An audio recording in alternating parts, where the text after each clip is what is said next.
Everything Chris. Everything Chris. Everything Chris. Everything Chris. Everything Chris. Everything Chris. Everything Chris.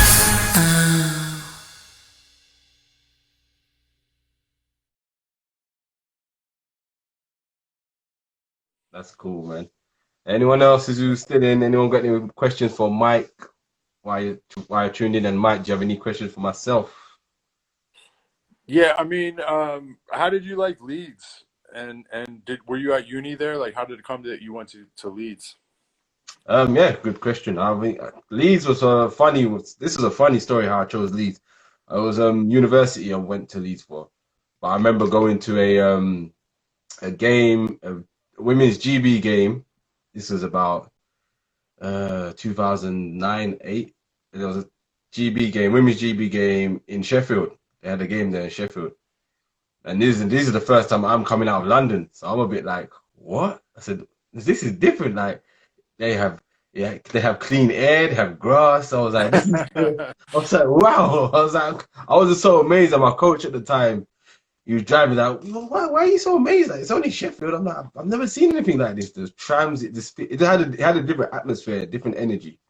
Yeah. So then I think I went back to college and I said, all right, I'm going to university in Sheffield or Leeds. So I applied for all the universities. Leeds was the only one that accepted me. I just see I'm gonna go to Leeds. And that's Nice. history. Went up to Leeds University, played at Leeds Carnegie where Matt Newby was at the time. Yeah. Well, Worcester Wolves. And he did a good job up there, built a program from the ground up and then did a fantastic job there. And I loved it there, man. Great Yeah. party city, great party people. Yeah, man. Yeah, Yeah. I've been up there a couple of times for a few parties before. Yeah. Yeah, it's great up there. And Matt Newby, what a great guy. I think I would go to say that he's probably one of the hardest working guys in British basketball right now. Definitely. It's a shame what happened with that Leeds Force team. Yeah, man. But to get that off the ground and sustain it for as long as they did, and I mean, I know they didn't have the best years, but they had some shining moments that will always stand out.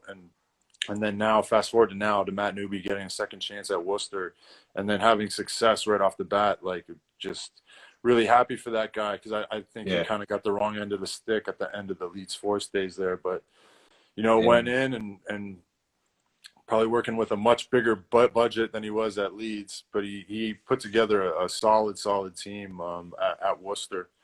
So hats off, shout out to Matt Newby. Definitely. He did a great job there, like you said. He did a fantastic job there. I think when he left, that's when it went downhill for that whole organization, because it was him that was really managing it very well. I think when they got rid of him or when he left or whatever happened, it just went downhill. Like, it was just like, you know what I mean? They couldn't maintain what he was building. You know what I mean? Yeah. Well, from my understanding is that he had like all the teams under his belt, and like I think when you have something like that and it's all down to you, there's just a point where it's too much on your plate, right? Like you can't do it all, or else you're getting spread too thin, and not every team's getting the right attention. And it's probably what happened. He had a lot on his plate, but from talking to guys that were around there or involved in the program, they said he's one of the hardest working guys in terms of practices, getting the games, preparing guys. Oh, he's very organized.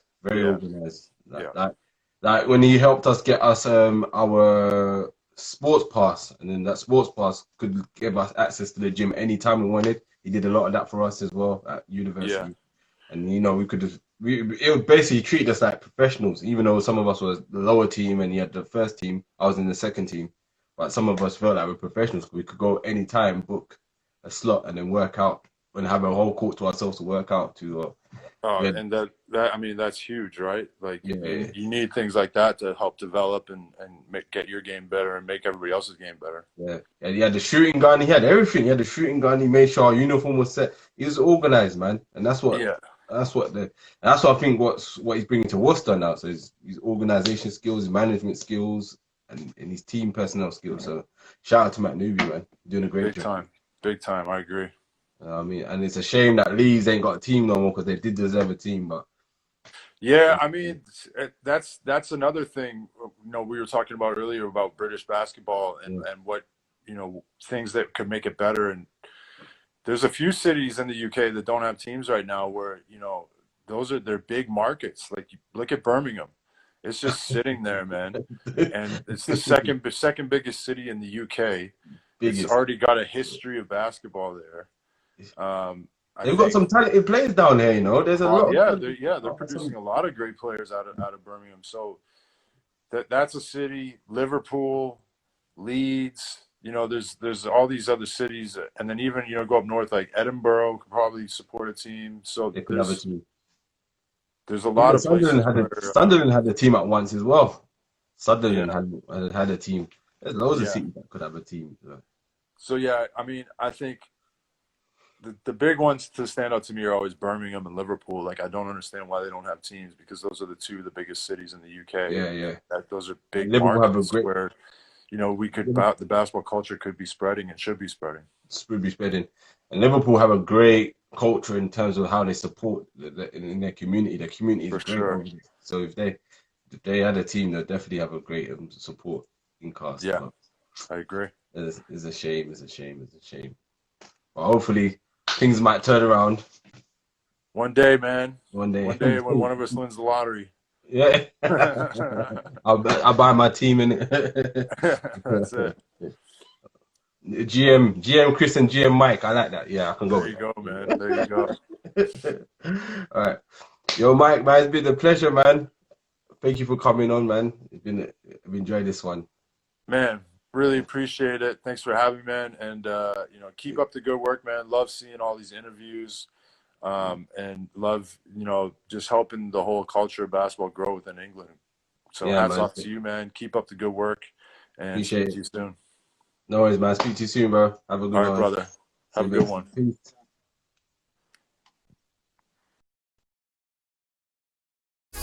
Everything